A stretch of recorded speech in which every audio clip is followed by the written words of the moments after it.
இல்ல கேக் வெட்டக்குள்ள சொல்லணும் கேக் வெட்டிட்டு தான் சொல்லணும்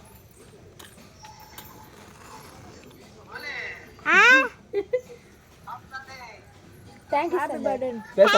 அப்படியே பேசு கேக்க பாத்துக்கோ திருப்பி வைடா பேசு கேக்க பாத்துக்கோ இப்படியே வை பாப்பா புட்டி அங்க இப்படி வை இப்படி தாத்தா நீ அந்த பாத்துட்டியா பாப்பா கிட்ட போய் பேசு இது இல்லையா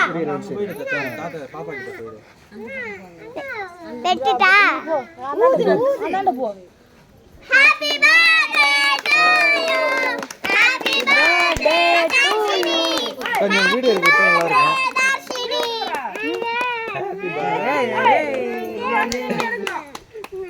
அப்படியே நிறுத்தானே என்ன இது அவனாங்க போறோம்